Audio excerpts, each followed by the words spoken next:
Welcome to this terrifying video that will take us on a dark journey full of mystery and fear. Get ready for an unforgettable experience as we take every step closer to uncovering frightening secrets. If you're a fan of suspense and excitement, stay tuned, but be warned, you might not be prepared for what's coming. If you have a personal story or one of your own creation, feel free to send it to me via the email link in the description, and don't hesitate to include your name if you'd like. Grab your snacks, put on your headphones, and get cozy. Let's dive in. The fog hung low over the winding road, curling like ghostly fingers around the tires of Emily's old sedan. She gripped the steering wheel tightly, her knuckles white against the cracked leather. The GPS had died an hour ago, leaving her with nothing but a crumpled map and a vague sense of direction. She was headed to Blackthorn Hollow, a place she'd only heard whispers about.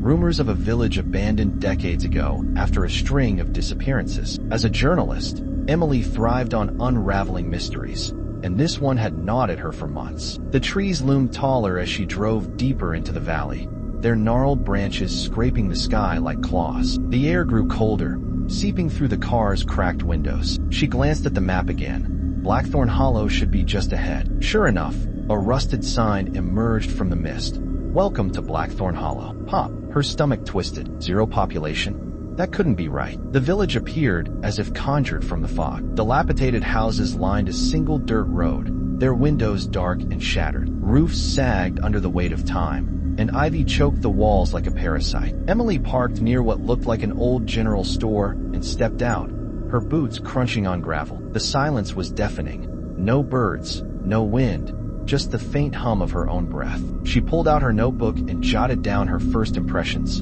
Desolate, eerie, feels like the air is holding its breath. As she wrote, a soft sound broke the stillness. A whisper, low and indistinct, drifting from the shadows of the store. She froze, straining to hear. It came again, a voice too faint to decipher, yet it sent a shiver down her spine. "Hello," she called, her voice trembling slightly. No answer, only the whisper, growing louder, as if beckoning her inside. Against her better judgment, she took a step forward. Emily hesitated at the threshold of the general store, her flashlight trembling in her hand. The whispering had stopped as suddenly as it began, leaving only the oppressive silence pressing against her ears. She took a deep breath, the air tasting of dust and decay, and stepped inside. The beam of her flashlight sliced through the darkness, revealing shelves tipped over like fallen dominoes, their contents long rotted or stolen. A counter stood at the far end, its glass top shattered, and behind it, a faded calendar hung crookedly on the wall, dated October 1973. Her boots echoed on the warped floorboards as she moved deeper, each step stirring up clouds of dust that danced in the light. She scanned the room, searching for the source of the whispers, but found only shadows. Then, something caught her eye. A small, leather-bound book wedged between two broken planks. She knelt, prying it free with trembling fingers. The cover was blank, worn smooth by time, but when she opened it, the pages were filled with frantic handwriting, there in the walls. They never stopped watching. Her heart thudded as she flipped through more entries. "The Hollow takes what it wants. Don't listen to them. I saw her face in the window." The last page was a single word, scrawled in red ink. "Run." She slammed the book shut, her breath hitching. Was this a prank? A madman's ravings? Before she could process it, the whispering returned.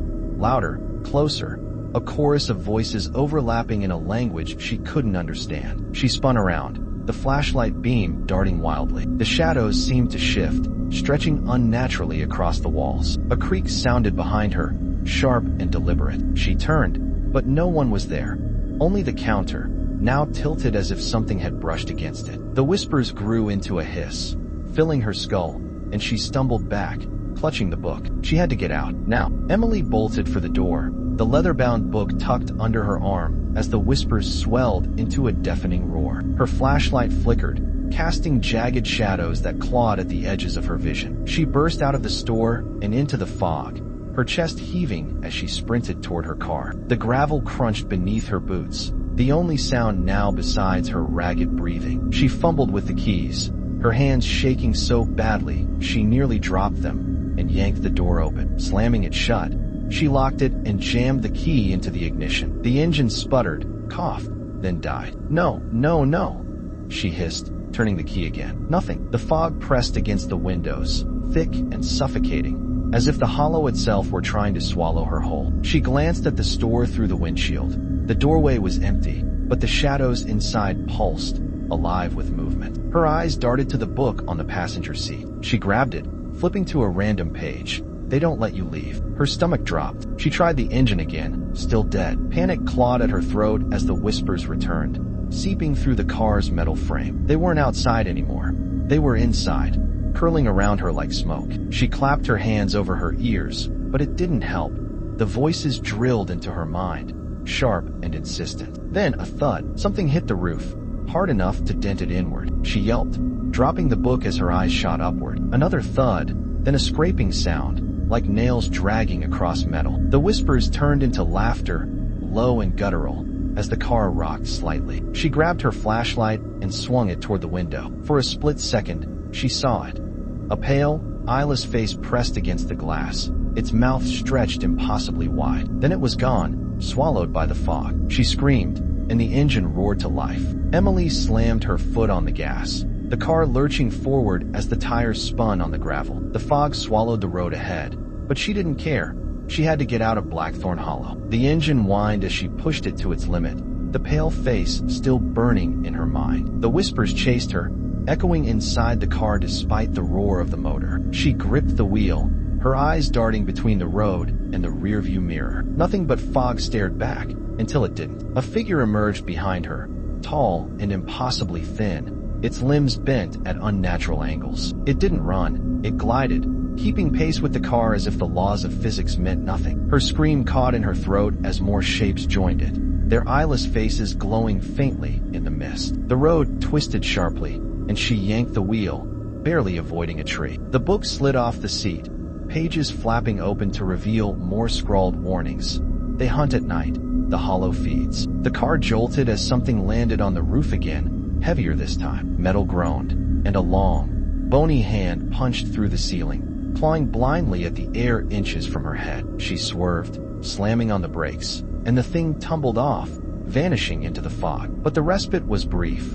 Headlights flickered as the engine sputtered again. "Come on," she yelled, pounding the dashboard. It coughed back to life, but the figures were closer now, their whispers turning into shrieks that pierced her skull. Ahead, a bridge appeared, its wooden planks rotting and unstable. It was her only way out. The road ended there. She floored it, the car rattling as it hit the bridge. The boards creaked ominously, and halfway across, a crack split the air. The rear of the car dipped, with splintering beneath it. She pushed harder, tires screeching, as the bridge began to collapse. Behind her, the figures stopped at the edge, watching as she fought to escape their grasp. The car lurched as the bridge gave way, planks snapping like brittle bones. Emily held her breath, the steering wheel slick with sweat, as the tires fought for traction. With a final groan, the vehicle surged forward, clearing the collapsing bridge just as it crumbled into the black abyss below. She didn't dare look back. Her eyes stayed locked on the fog-shrouded road, praying it would lead her out. The whispers faded, replaced by the thrum of the engine and her own pounding heartbeat. Minutes stretched into eternity until the fog began to thin, revealing a highway sign. Route 17 to 5 miles. Relief flooded her, but it was short-lived. The book lay open on the floor, its pages fluttering as if caught in a breeze she couldn't feel. She glanced down, and her blood ran cold. A new entry had appeared, written in the same red ink. "You can't leave us." The words pulsed on the page, fresh and wet. She slammed on the brakes, the car skidding to a stop. The silence returned, heavier than before. Her hands trembled as she grabbed the book and hurled it out the window, watching it vanish into the mist. She floored the gas again, desperate to reach the highway. The fog lifted completely, and soon, headlights from other cars flickered in the distance. Civilization. Safety. She laughed, a shaky, hysterical sound, as tears streamed down her face. But that night, in a motel room miles away, the whispers found her again. Soft at first, then louder, seeping from the walls, the ceiling, her own reflection in the mirror. She clutched her head, sobbing, as the eyeless faces pressed against the glass outside. The hollow hadn't let her go. It had followed her. The last thing she wrote in her notebook, found later by police, was, "They're here. They always will be." By morning, Emily was gone, her car empty, the book back on the seat, its final page blank, waiting for the next name to be claimed. If you liked the video, subscribe to receive the next stories. Thank you for listening.